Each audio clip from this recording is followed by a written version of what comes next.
Mohbad told Paulo, because I'm surprised he didn't say all this on Daddy Freeze. Okay, Paulo, you need to talk to anyone you're interviewing about this part. It just brings out the credibility in what you said on Freeze. Yes, Naira Marley was not in the country. It's an alibi. Yes, Prime Boy didn't follow them home. Alibi. But you need to talk about all the events leading to this. Did Iyabo not do a skit or some kind of little short movie that Mohbad was in there? What did Mohbad tell you in London? Mohbad told you. Good day, ladies and gentlemen. Welcome to Channel Up. Today's episode is one that you will need to listen to very carefully because it connects fear, silence, and a high degree of consequences if not carefully taken. Okay, imagine this: a young star at the height of his career, far from home, suddenly admits to a powerful promoter or to a powerful boss that he's afraid of going back to Nigeria. He says he wants to stay in London or a foreign land, and then months later he ends up dead. What can you make out of this story? Panicking, yeah? That's the story we are unpacking today. It's about Mohbad, the late Nigerian artist, and fresh claims have been made from the walls and tables of Dr. Kemi Oluloyo, investigative journalist. She has released a video suggesting that Mohbad confided his fears to show fellow promoter or his promoter Paulo, who also happens to be Iyabo Joe's lover. According to Kemi, Paulo kept silent, but even before and during Mohbad's death. Kemi's problem is one: I will not let the cat out of the bag yet until I drop the video. If Mohbad told Paulo this, why didn't Paulo speak up? Watch this video. More details after the break. That was all I had to do with Paulo, and he was very responsible and respectable in that DM. He gave me my respect until Iyabo just started dating Paulo. When they started dating, I could no longer talk to Paulo. Remember a video I did about don't make friends with people who will convert your friends to your enemies. It's very easy to convert friends to enemies, and it's not your own fault. Because of Iyabo Joe, many people don't talk to Paulo anymore, even deal with him. Artists that want to do stuff with Paulo, because Iyabo is there, they don't want to do any business with Paulo. I had one artist tell me that they're using Kingston for all their work in London, and they're not using Paulo because of Iyabo. Everybody has those kind of friends. Iyabo converted Paulo, into my enemy, from friends to enemy, even though Paulo is technically not my enemy. If he says hi to me today, I'll say hi back, we'll talk. But because Iyabo Joe is the lover, I would have limits on what we can talk about. Do you understand all that ranting I just did? Let's go to the point now. When Mohbad went to London, he had a concert, I believe it was Manchester. He went to the UK, and Paulo was the promoter that promoted that concert and took him. During the time the concert was going on and after it was about to end, Paulo noticed something about Mohbad. Don't ask me where I got this from. I'm an investigative journalist apart from every other thing. He noticed some kind of distraught Mohbad. Mohbad told Paulo, because I'm surprised he didn't say all this on Daddy Freeze. Okay, Paulo, you need to talk to anyone you're interviewing about this part. It just brings out the credibility in what you said on Freeze. Yes, Naira Marley was not in the country. It's an alibi. Yes, Prime Boy didn't follow them home. Alibi. But you need to talk about all the events leading to this. Did Iyabo not do a skit or some kind of little short movie that Mohbad was in there? Mohbad has featured in one of Iyabo's productions before. What did Mohbad tell you in London? Mohbad told you, or Oga Paulo as they call you, Paulo, Mohbad told you he did not want to go back to Nigeria. He came to London for the first time. He loved it. Everybody loves London or America for the first time. They want to stay permanently or even stay a little longer. When he told you he was distraught, he was scared of something. He didn't want to go back to Nigeria, and he shared that information with you. Paulo, as a journalist, I can't reveal the source, but the person that told me is close to you, and they were there. Mohbad never wanted to come back to Nigeria. And Paulo, you reportedly told him that, oh no, Mohbad, you have to leave. You can't stay here. Oh, you can't stay here illegally. because they won't give me visa for another artist that I want to bring to London. Oh, so you have to go home. Oh. But let's go back. What was Mohbad scared of? What was he afraid of? Was it the Naira Marley Sam Larry team of people bullying him and planning to allegedly kill him? Or could it be his own wife, Wumi? But whatever it is, the boy was scared. And you knew it, Paulo. But you didn't speak out. I'm not saying you should speak out. There's a privacy thing with your artists, a privacy agreement, a privacy clause. It was a sensitive subject. But when Mohbad was killed, you kept quiet, Paulo. You did not speak up on his fear in London, in Manchester, to come back to Nigeria. Now, being that you and Iyabo sleep on the same bed, I would expect that you discussed it with Iyabo. And if you discussed it with Iyabo should have brought that up at the time she was sitting there screaming that Naira Marley wants to kill Mohbad. The Yoruba video. That video. Because they knew Mohbad was suffering under somebody and he didn't want to leave. And he couldn't file asylum. What would make a man who has no children want to stay in the UK? Somebody must have threatened his life. And I repeat, who has no children? Mohbad has no children. Liam is not Mohbad's child. Mohbad has no children. Everybody look in my eyes. For him to want to stay there, he's not even thinking about his wife and child, Abi, because he didn't have a child.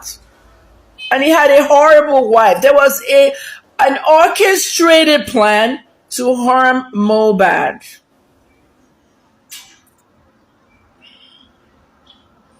So, Paulo, I respect you. You do your work well. There's not a problem. But you're dating somebody I dislike a lot. Iyabo has sent many people to prison. Iyabo was involved in the Biyomi case with me. However, Ibiyomi sent me to prison. Iyabo was another plaintiff in the case. But when Ibiyomi's, spiritual son, Kanabi Okoko, a 46-year-old billionaire, started paying Iyabo not to come to court, keeping me longer in prison, then I had a real problem with her. And that's when I started calling her a snake. Who else calls her a snake? Lizzie Anjorin. Think about it, guys. You have to look at yourself first.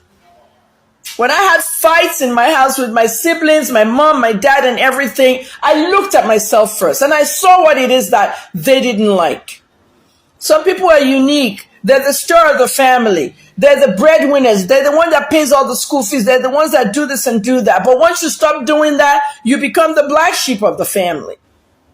So Iyabo needs to look at herself, Paulo.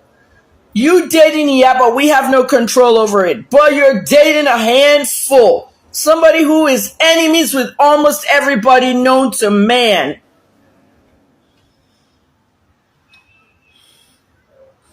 The goal here is to get justice for Mohbad. It's not looking that way. Iyabo was in the group chat. The group chat that was created to make Naira Marley lose his livelihood, kill his career. They were successful. They got all his music banned. The goal was not autopsy. You heard it. You read it on Tonto's chat. Our goal is not autopsy. Iyabo, your lover, was in that group. Their goal was donations for Wumi, and which they get their cut, and taking Naira Marley down. They even went to the magistrate that they knew to set a very high bail. These guys didn't deserve that. So when Sam Larry and Naira Marley sued the government for 40 million or something for their continued detention, they should win that and collect that money. My advice to you, Paulo, is to just stay out of this whole thing. Don't say a word. But you should have been truthful about Mohbad's conversation with you. Welcome back. That was Dr. Kemi Olunloyo on her social media handle, making some very serious allegations. Now, I asked a question before the video. If Paulo knew this or knew this question, why didn't he speak up? He has been called for various podcasts, but he's yet to say this. The first thing I can make up from this is the claim. Mohbad, while in the UK for a concert promoted by Paulo, told him this. He was afraid of returning to Nigeria and all. According to Dr. Kemi, Paulo kept this information to himself. Why? Even after Mohbad's death. Why? This silence, in her view, could have influenced the course of any investigation. Do you understand my point? So, I am trying to see the reason why Paulo kept silent. Moving on. The angle from Iyabo. Because Paulo and Iyabo are partners, Dr. Kemi suggests that Iyabo must have known about the fears that Mohbad expressed to Paulo in London. She raises the question of whether that knowledge influenced Iyabo's later public statements about who was after Mohbad or not. Because when he died, she was like, Naira Marley has done this, Naira Marley has done this. People should hold Naira Marley responsible. Now, the negligence. From a journalistic lens, this boils down to one issue. If a promoter hears such a confession, is it his duty to speak out publicly, or does confidentiality with his artists come first? Dr. Kemi urges Paulo's silence, or she pins his silence to negligence. That is what I feel. So what's the bigger implication here? If what she's alleging is true, it raises disturbing concerns about how much information surrounding Mohbad's fear and his final days remains hidden and in people's hands. It also leaves fans asking whether more could have been done to save Mohbad or to protect him from whatever happened to him afterwards. That is the point that Dr. Kemi was trying to make. Okay, and Paulo needs to talk about this. Now, to be clear, these are allegations, yeah? Nothing has been proven in court yet, yeah? Paulo himself has never publicly confirmed this account, and Iyabo has not spoken about this specific claim, which is rare and unlike her. But the timing of Kemi's release is very, very crucial, and her insistence that silence played a role in Mohbad's death keeps this controversy alive, and it keeps reoccurring. So what should be done about this? This cannot just be swept under the carpet. Somebody must own up. Yeah, somebody must take the fall. That is how it happens, and that is how it's supposed to be. So that is that. Moving on from Nigeria's music industry, I want to move abroad. It's been long I gave you an update on something happening outside the shores of Africa. This story has been making the headlines in the entertainment world, like generally, globally, for the past few hours. This one involves American singer Kingston. And unlike Mohbad's case, this story is backed by court records. And there are lots about Kingston that you are yet to hear about, especially those that have been listening to him from way back. Okay. Kingston, known for his popular hit tracks like Beautiful Girls, remember?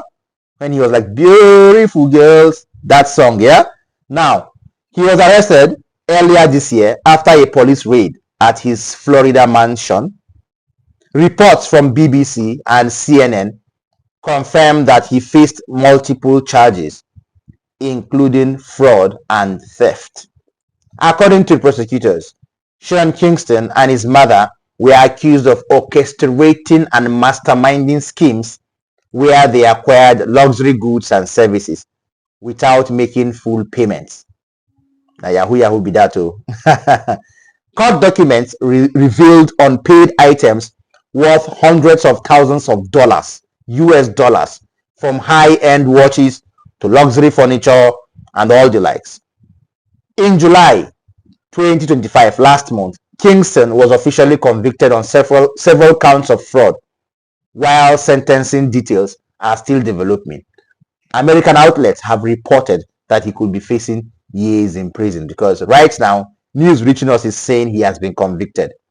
For fans, the news is both shocking and disappointing. Kingston's image as a laid-back singer comes in contrast sharply with the allegations of systemic fraud.